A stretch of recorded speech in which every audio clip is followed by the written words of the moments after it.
আজ ৬ই অক্টোবর সোমবার বাংলায় কোজাগরী লক্ষ্মী পূজা অনুষ্ঠিত হচ্ছে, যা আশ্বিন মাসের পূর্ণিমা তিথিতে পালিত হয়। এই তিথিকে কোজাগরী পূর্ণিমাও বলা হয় এবং এই রাতে দেবী লক্ষ্মীর আরাধনা করা হয়। বাংলার ঘরে ঘরে ধনসম্পদ, সৌভাগ্য ও সমৃদ্ধি লাভের জন্য এই বিশেষ পূজাটি অনুষ্ঠিত হয়।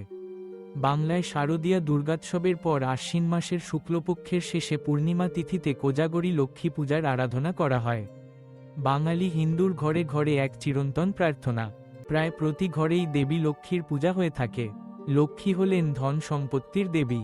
ধন সম্পদের আশায় ঘরে ঘরে কোজাগরী লক্ষ্মী পূজা হয়ে থাকে। নারী পুরুষ উভয়ই এই পূজায় অংশগ্রহণ করেন। কোজাগরী কথাটির উৎপত্তি কো জাগতি থেকে, যার অর্থ কে জেগে আছো। বিশ্বাস করা হয় যে এই রাতে দেবী লক্ষ্মী ঘরে ঘরে ঘুরে দেখেন কে জেগে আছেন এবং আরাধনা করছেন, এবং তাদের প্রতি বিশেষ আশীর্বাদ বর্ষণ করেন। অনেকেই সারা বছর প্রতি বৃহস্পতিবার লক্ষ্মীর পূজা করে থাকেন। এছাড়া শস্য সম্পদের দেবী বলে ভাদ্র সংক্রান্তি, পৌষ সংক্রান্তি ও চৈত্র সংক্রান্তিতে এবং আশ্বিন পূর্ণিমা ও দীপাবলিতে লক্ষ্মীর পূজা হয়। লক্ষণীয় বিষয় হল খারিফ শস্য ও রবি শস্য ঠিক যে সময় হয় ঠিক সেই সময় বাঙালি হিন্দু মেতে ওঠে লক্ষ্মীর আরাধনায়। তবে পূজার উপাচারে পরিবর্তন হয় মাস ভেদে।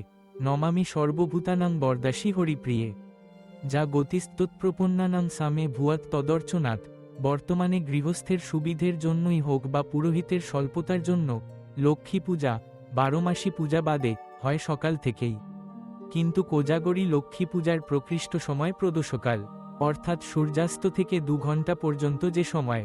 যদিও প্রদোষ থেকে নিশীথ অবধি তিথি থাকলেও সেই প্রদোষেই পূজা বিহিত। কিন্তু আগের দিন রাত্রি থেকে পরদিন প্রদোষ পর্যন্ত তিথি থাকলে পরদিন প্রদোষেই পূজা করা বিধেয়। আবার আগের দিন রাতে তিথি থাকলেও যদি পরদিন প্রদোষে তিথি না থাকে তাহলে আগের দিন প্রদোষেই পূজা করা কর্তব্য। কোজাগরী লক্ষ্মী পূজাতে দেখা যায় জেলাভিত্তিক আঞ্চলিক আচার অনুষ্ঠান। এখনও ঘরে ঘরে প্রতি বৃহস্পতিবারে লক্ষ্মীর পাঁচালি পাঠ করে তার আরাধনা করা হয়।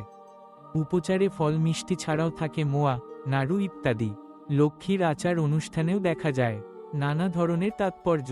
কোনো কোনো পরিবারে পূজায় মোট 14টি পাত্রে উপচার রাখা হয়। কলাপাতায় টাকা, স্বর্ণ মুদ্রা, ধান, পান, কড়ি, হলুদ ও হরিতকি দিয়ে সাজানো হয় পূজাস্থানটিকে।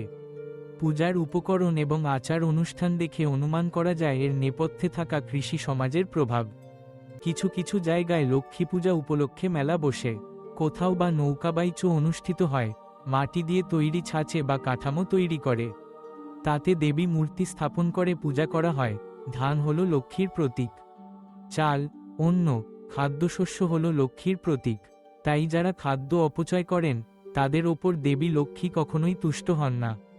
ধান ক্ষেতের আশেপাশে ইঁদুর বা মুশিকের বাস এবং এরা ধানের ক্ষতি করে থাকে।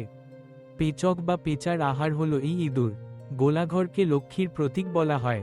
গোলাঘরের আশেপাশে ইঁদুরের বসবাস। পেঁচা এই ইঁদুরকে খেয়ে খাদ্যশস্য রক্ষা করে।